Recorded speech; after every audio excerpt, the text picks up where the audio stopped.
स्वागत है खुदाबंद की प्रेजेंस में। आप में से कितने लोग ऐसे हैं जो किराए के मकानों में रहते हैं? चिंता मत करो, मैं भी किराए पे था थोड़े साल पहले। आ जाओ, डोंट वरी, अपना आ जाएगा। सुनो, परमेश्वर ने इजरायलियों को बुलाया, पवित्र तंबू बनाया जहां पे परमेश्वर की उपस्थिति थी, हाँ या ना? सबसे अंदर वाले स्थान में परमेश्वर के लिखे हुए वचन थे जो संदूक में रखे थे। उससे पीछे मेज वाला स्थान था जहां मेज पर रोटी पड़ी रहती थी। 7 दीवट जो यीशु मसीह को दर्शाते हैं वो था। उसके बाद बाहर वाला स्थान था। अब वो तंबू जो था, परमेश्वर ने कहा कि जब तंबू पहली बार खड़ा किया गया, परमेश्वर की महिमा तंबू के ऊपर आ गई। उस तंबू को ऐसा तंबू मत समझ लेना। उसमें कुर्सियां लगी थी, उसमें पर्दे लगे थे। वो एक रॉयल टेंट था। अगर आप राजाओं को देखेंगे पुराने समय में, तो वो तंबू में जब रहते थे तो वो तंबू ऐसा तंबू नहीं था जो टेम्परेरी आज लगाया संडे और उतार दिया। नहीं, वो रॉयल टेंट था एक, जिसमें चांदी की कुर्सियां थी, जिसमें सोने की चीजें थी, सोने के मेज थे। अरबों रुपए की उसकी वैल्यू थी पैसों में, इतना सोना था उसके अंदर। और बाइबल कहती है जब तंबू खड़ा किया गया तो परमेश्वर का बादल तंबू पे आया। तो अगर बादल चलता था तो उनको निशानी होती थी कि बादल चल पड़ा, अपना तंबू पैक करो, सारा कुछ परमेश्वर के भवन का पैक करो और बादल के पीछे पीछे चलो।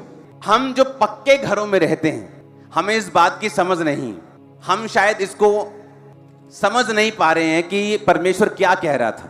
लाखों लोग तंबू के आसपास थे। कितने? 3 गोत्र इधर, 3 इधर, 3 इधर, 3 उधर, पूर्व पश्चिम उत्तर दक्षिण, 3-3 गोत्र। 12 गोत्रों में 25 लाख के करीब जो थे वो लोग उसमें थे। लेवी जो बीच में थे तंबू के, पूर्व पश्चिम उत्तर दक्षिण में, पूर्व छोड़ के, वो अलग थे। जब जब बादल उठता था तो लेवी के 3 गोत्र, एक गोत्र परमेश्वर के संदूक को पैक करता था कपड़ों में, सोने की चीजों को, उसे कंधों पर उठाते थे। उसे किसी भी जगह पर रखने की या किसी भी गाड़ी के ऊपर, रथों के ऊपर रखने की आज्ञा नहीं थी। जो बाकी तंबू का सामान था, जो पर्दे थे, जो कुर्सियां थी, जो अलग अलग सामान तंबू के अंदर था, वो सारा गाड़ियों के ऊपर रखकर ढोया जाता था। जब 25 लाख लोगों का एक देश तंबू के आसपास रहता था, 10-15 किलोमीटर इधर तक, 10-15, ये सारे लोग ही लोग भरे हुए हैं। और जब तंबू पर से बादल आगे चलता था तो उनको निशानी मिलती थी कि अब हमें आगे चलना है। तो लेकिन जब तंबू आगे चलता था तो इजरायली अपने डेरों को भी आगे लेके जाते थे। इजरायली भी कहां रह रहे थे? तंबुओं में। कहां रह रहे थे? परमेश्वर का तंबू थोड़ा रॉयल टाइप का था। इजरायलियों के घर आम घरों के जैसा था, जैसे आम तंबू होते हैं। तो इमेजिन करो, अब मैंने एक भाई को अपने जैसे को खड़ा कर लिया है जो किराए पे है। तो बाइबल क्या कहती है? बाइबल कहती है कि कभी कभी बादल, किराए के घर वाले जितने लोग मेरे भाई हैं ना, उनको एक प्रॉब्लम बहुत है। जब घर खाली करना पड़ता है तो क्या करना पड़ता है? सामान को इकट्ठा करके दूसरी जगह शिफ्ट करना पड़ता है। कैसे शिफ्ट करते हैं हम उसे? गाड़ियों में अगर ज्यादा हो तो गाड़ियों में उठा। तो उसमें क्या क्या सामान है? घर के बर्तन, राशन, बेड, बिस्तरे, टिंडे पांडे, सारा कुछ। अब आप ये समझो ध्यान से कि हम एक तरफ के इजरायली हो गए, बादल रुक गया यहां पे आके। आप सबने अपने अपने टेंट खड़े कर दिए। छोटे छोटे बच्चे हैं आपके, बुजुर्ग भी हैं, आपके पास राशन है। राशन तो लेके चलोगे ना, जानवर भी होंगे, दूध कहां से लोगे? वहां अमूल तो था नहीं। तो जानवर भी थे, बच्चे भी थे, बुजुर्ग भी थे, घर भी था, बर्तन भी थे। इमेजिन करो, बाइबल कहती है सुबह वो बादल कई बार आता और शाम को फिर निकल पड़ता था। इमेजिन करो आप सुबह आए हो, किराएदार को अगर 1 साल बाद भी मकान खाली करना पड़े ना, उसको बड़ी दिक्कत होती। उसे किराए से प्रॉब्लम नहीं, वो बोलता परमेश्वर अपना घर दे दे, ये मैं बदलने के चक्कर से फ्री हो जाऊं। सही कह रहा हूं कि नहीं?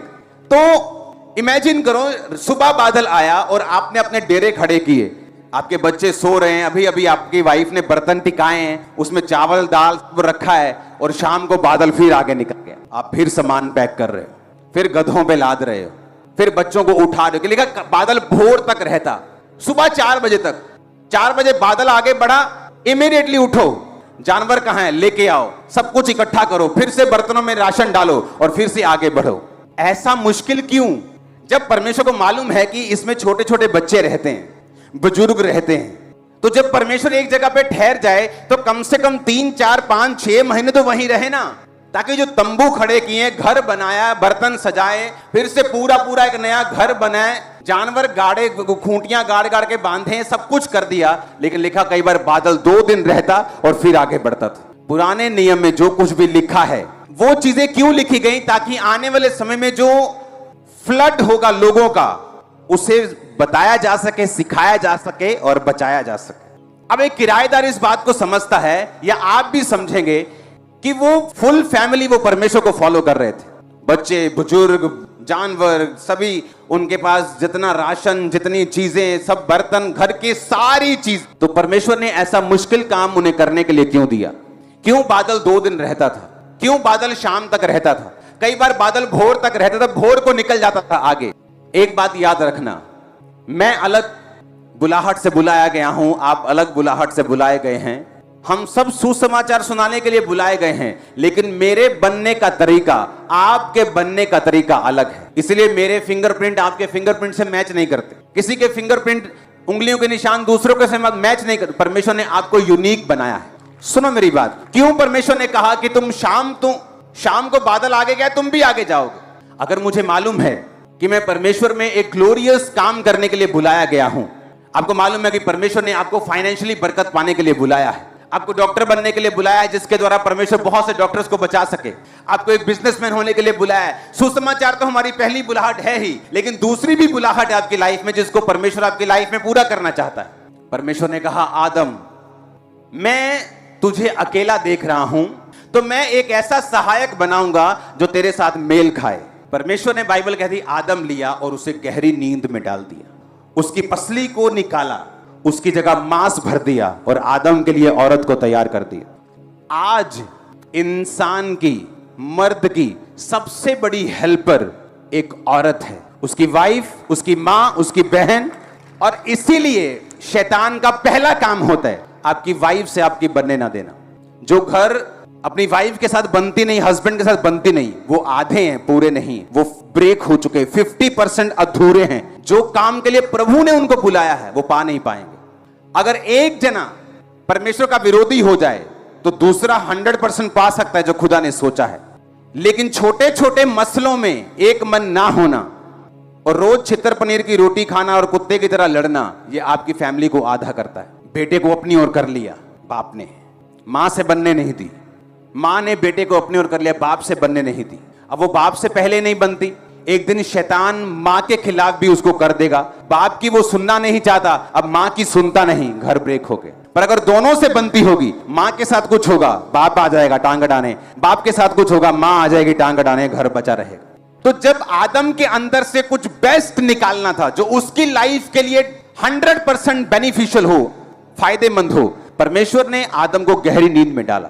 गहरी नींद सरेंडर को दर्शाती है, समर्पित होने को दर्शाती है, खुदा के सामने कंप्लीट समर्पण गहरी नींद को दर्शाती है।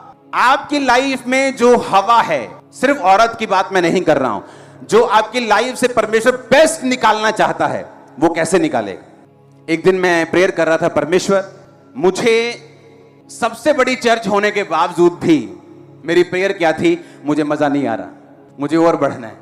मुझे सब कहते थे क्या बात है, लंगड़े चल रहे हैं। मैं कहा मुझे आगे जाना है और आगे जाना है, मुझे क्या करना है? परमेश्वर मुझे बताओ मुझे क्या करना है। रोज खुदा से प्रेयर करनी, रोज रोज रोज रोज रोज। और एक दिन मुझे महसूस होया कि मुझे यहां घर में प्रेयर नहीं करनी, मुझे बाहर जाके प्रेयर करनी। मैंने गाड़ी उठाई, अपने लोगों को लिया, ड्राइवर लिया और मैं चला गया हिमाचल। तो वहां खड्ड थी एक नीचे, मैंने कहा यहीं रोक, और नीचे मैं खड्ड में उतर गया। मेरी टीम थोड़ी दूर तक आई, उसके बाद मैं नीचे खड्ड में चला गया जहां जानवर जुनवर बहुत होते हैं। वहां जाके मैं देखा कोई नहीं है, सिर्फ पेड़ पौधे हैं, मिट्टी है।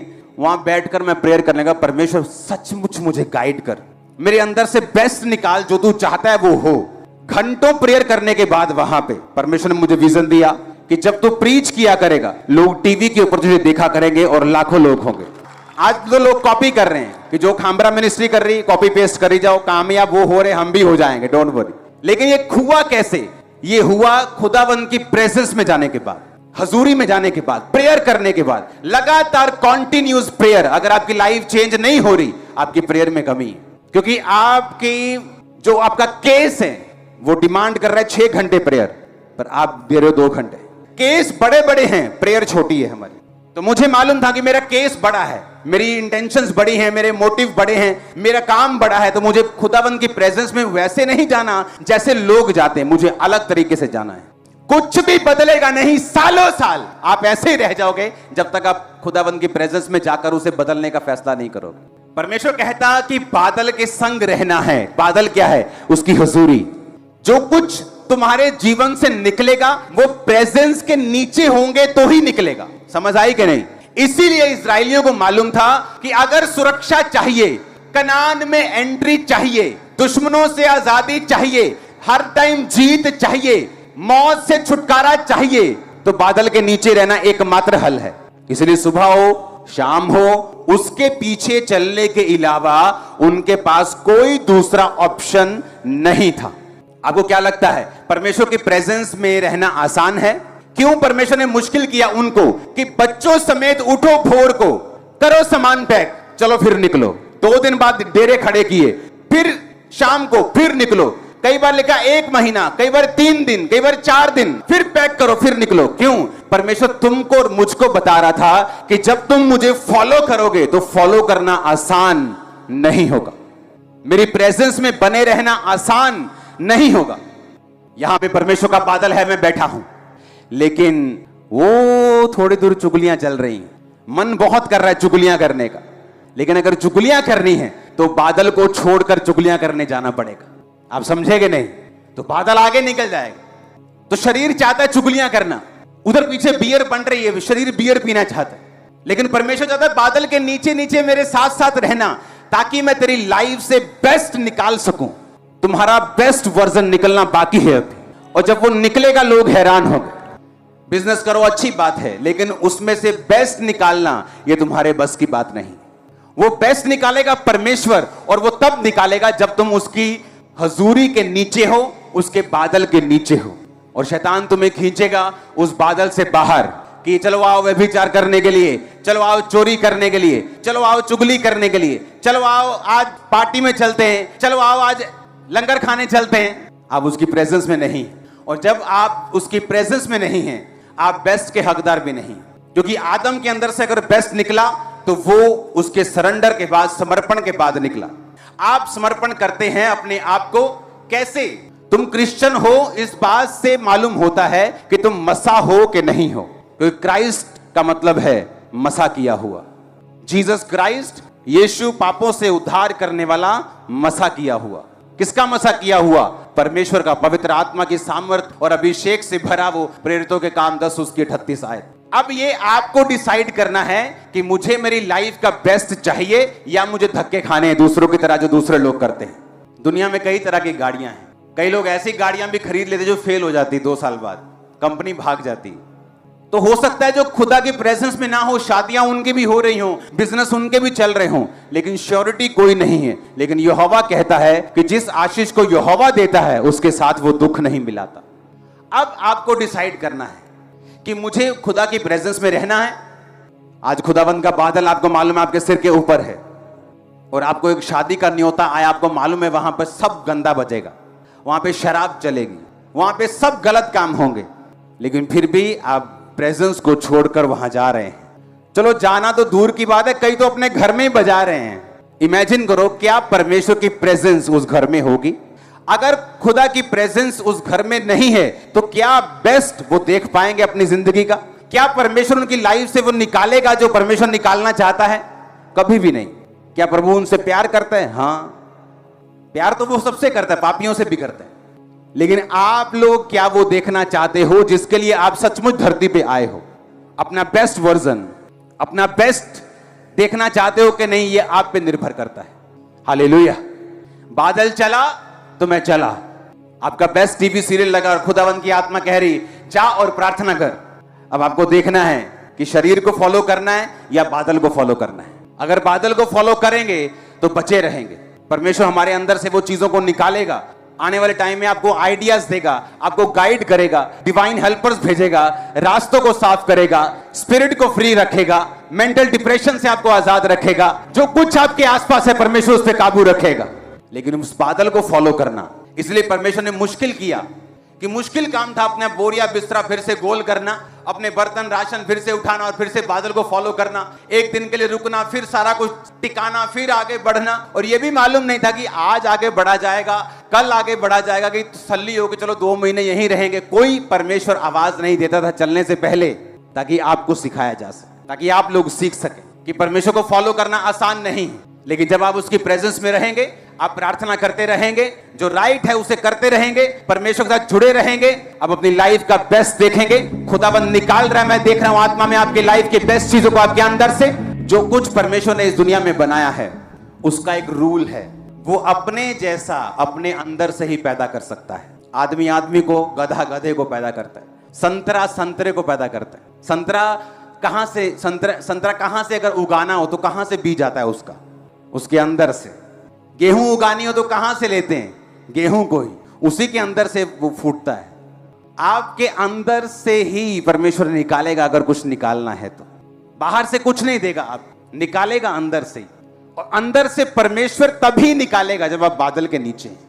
आपको मुश्किल हो, आपको दोस्त नाराज करना पड़े, एमएलए साहब नाराज करने पड़े कि आप उनकी पार्टी में नहीं गए, सरपंच जी नाराज हो जाए आपसे, आपकी बुआ नाराज हो जाए यूएसए वाली, जिसको आप नाराज नहीं करना चाहते क्योंकि आपको न्यूयॉर्क के सपने आते हैं। लेकिन अगर आप सचमुच जीसस के फॉलोअर हैं, आप उस बादल की प्रेजेंस में खड़े रहेंगे, अड़े रहेंगे। दुनिया कॉपी करेगी, फुल वर्ल्ड कॉपी करेगा आप, अगर आपने जस्ट उसे फॉलो किया। इसलिए मुश्किल था, बच्चों समेत, बुजुर्गों समेत, प्रेग्नेंट औरतें भी होंगी उसमें। इमेजिन, 9 मंथ प्रेग्नेंट भी होगी, 8 मंथ प्रेग्नेंट भी होगी। कितने लोग होंगे उसमें जो उस बादल को और सोचते होंगे कि परमेश्वर को दया नहीं आती क्या, क्या उसको दया नहीं आती, क्या वो देख नहीं सकता। लेकिन वो आपको सिखाने के लिए था, वो आपको समझाने के लिए था कि जब आप आत्मिकता के रास्ते के ऊपर चलेंगे, कोई बहाना नहीं, कोई एक्सक्यूज नहीं, कोई बेचारापन नहीं। तुम एक वॉरियर की तरह, फौजी की तरह चुने गए हो, उसी की तरह तुम्हें चलना होगा और परमेश्वर तुम्हें जीत देगा। तुम्हारे परिवार समेत शर्मिंदगियों को वो दूर करेगा। हालेलुया। 2011 में मेरी विश थी, क्योंकि मैं 7 से सेवकाई कर रहा था, तो विश थी कि मेरी सेवकाई ऐसी हो, मेरी सेवकाई ऐसी हो, मेरे ऑफिस का सिस्टम ऐसा हो, ये लोग ऐसा क्यों नहीं करते, ये टीम ऐसा क्यों नहीं करती। पर विश करता रहा, सालों साल कुछ नहीं हुआ। फ्रस्ट्रेट हो गया मैंने कहा अब मैं जा रहा हूं। चर्च मैंने छोड़ी, मैं चला गया 21 दिन के लिए फॉरेन। कोई इंटरनेट, कोई फेसबुक, कुछ नहीं था। एक रूम में 2 ही चैनल थे, दोनों क्रिश्चियन चैनल चलते थे, और रोज प्रेयर। इतना प्रेयर में मैं शामिल हो गया कि कई बार दोपहर को जब मैं सोकर उठता था तो मुझे ये मालूम नहीं होता था कि दोपहर है, रात है, शाम है, सवेर है, क्या है। केवल उठने के बाद मुझे ये मालूम नहीं होता था कि मैं कहां हूं। इतना घुस गया था मैं उस रूम में प्रेयर में। खाना खाया, प्रेयर, फास्टिंग है तो प्रेयर, रात को प्रेयर, टीवी सिर्फ क्रिश्चियन चैनल, 21 दिन प्रेयर, जस्ट प्रेयर। वापिस आया, जो चाहता था 1 दिन में हुआ। जितना ऑफिस का सिस्टम है, जितने को लोग आज फॉलो कर रहे हैं, कॉपीज कर रहे हैं, वो उस 2011 में बना था। आज कलीसिया को खुदा की प्रेजेंस में चलने की आदत नहीं। संडे चर्च, मंडे ठेके पे। आप प्रेजेंस के नीचे नहीं। आप सीख रहे हो, अभी आप गलतियां कर रहे हो, आप धक्के खा के जा रहे हो। और खुदा आपसे प्यार करता है, लेकिन वो ये नहीं चाहता कि आप धक्के खाएं और शैतान की मार खा के कर्ज के साथ आगे बढ़े। वो ये नहीं चाहता। जिंदगी अपनी बदलना चाहते हो, ये घुटनों पर बदलेगी। नहीं तो आप अपने हस्बैंड से प्यार की भीख मांग मांग कर, अपनी माँ से, भाई से, माँ बेटे से अपने प्यार की भीख मांग मांग कर भिखारी बन जाओ, जब तक घुटनों पे नहीं आओ। शर्मिंदा होकर तुम शर्मिंदगी के राजा बन जाओगे, जब तक घुटनों पे नहीं आओगे और खुदा के पीछे नहीं चलोगे। और वो फिर आपको बनाएगा आपका बेस्ट यू।